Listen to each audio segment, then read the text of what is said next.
Hi, I'm Hal Varian. I'm the Chief Economist here at Google.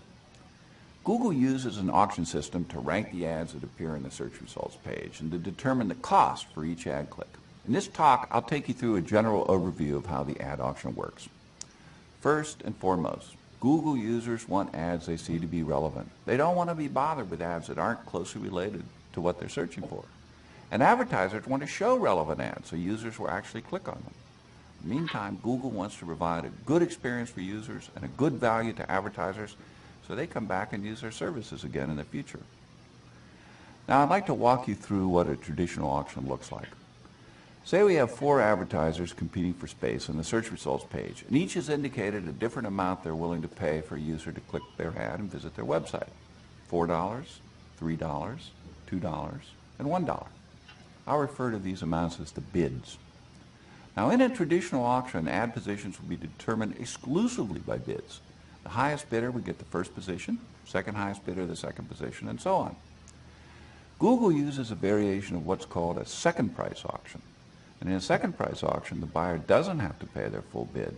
They only have to pay the amount of the next highest bidder below them. So in this particular case, the first advertiser was bidding $4. They'd only have to pay $3, which is the bid of the second highest advertiser. Same thing applies to advertiser 2 and to advertiser 3. This design allows each advertiser to bid their true maximum willingness to pay for a click, but they only have to pay just enough to beat the competition. Now, in our Google auction, advertisers only have to pay when they actually receive a click, and the order isn't based just on bids. Why? Because we want to show more useful ads in a higher position on the results page. Because users want to see relevant ads. Advertisers want to present relevant ads to users, and Google wants both advertisers and users to have a good experience so they come back and continue to use our system. So we consider some other factors in addition to an advertiser's bid. The first factor is your expected click-through rate. This is our prediction of how often your ad will be clicked on when it's shown. All across Google, we rely on user feedback to drive decision making, and user click-through rates tell us what Google users really respond to. By allowing users to vote with their clicks, we have millions of people who are helping us to decide which ads are best for each search query. The next factor is your ad's landing page experience. An ad is only useful to a user if the landing page it leads to helps them find what they're looking for. A highly relevant landing page yields a higher score. What does a high-quality landing page look like? Well, it should have relevant and original content that helps the user complete their task. It should be easily navigable, be transparent about the nature of your business, how your site interacts with a visitor's computer, and how you intend to use a visitor's personal information. Another factor that's involved is ad relevance. Google determines ad relevance by analyzing the language in your ad to determine how well it relates to the query. This is a way to measure the ad's relevance to the user's search and to make sure that only useful ads are shown. It also prevents advertisers from simply paying their way onto a search that's unrelated to their product or service. Your expected click-through rate, the landing page experience, and the ad relevance are all factors that describe the quality of your ad. We also consider the expected impact of any ad formats that may show with your ad. Ad formats are enhancements to search ads that more prominently show users information about your business, things like a phone number or site links or your website's domain in the ad headline. Advertisements with these formats give users more information and more reason to click on an ad. So Google combines your bid with multiple quality factors, the click-through rate, the landing page, the ad relevancy, as well as the expected impact of ad formats to calculate a score for your ad called ad rank. Let's go back to our 4 sample ad buyers and see how their ad rank compares. Here are 4 advertisers. They're bidding $4, $3, $2, and $1. Their ads had different quality, low, high, high, and medium. They also imply different formats with varying impact. First ad doesn't have any formats enabled, so it has no expected format impact.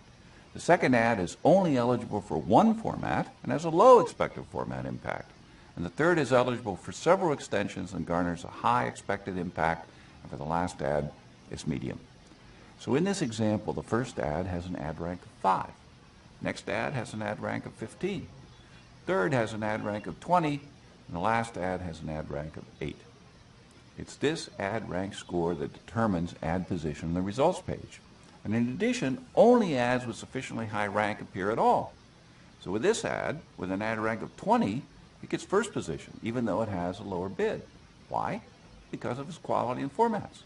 The second highest ad rank is 15, so that ad gets position 2. And the third highest ad is 8, and it lands in position 3.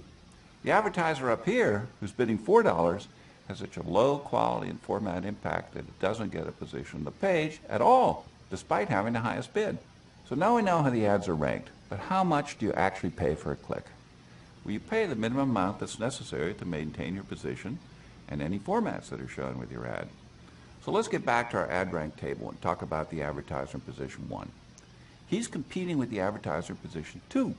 So the amount he has to pay is going to be just enough to beat the ad rank of the advertiser in position 2. For example, although he bid $2, he could have bid as low as, say, $1.73, and he would still have outranked the advertiser immediately below him. So that's what he'll pay for a click, $1.73.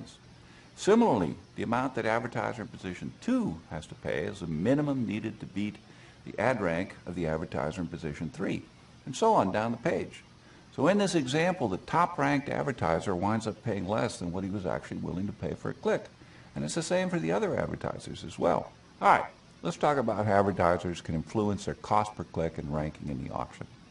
By improving your quality or adding ad formats, you can potentially improve your ad position. You could also end up paying a lower cost per click. So let's take a look at the advertiser in position 2. Suppose she improves her ad landing page.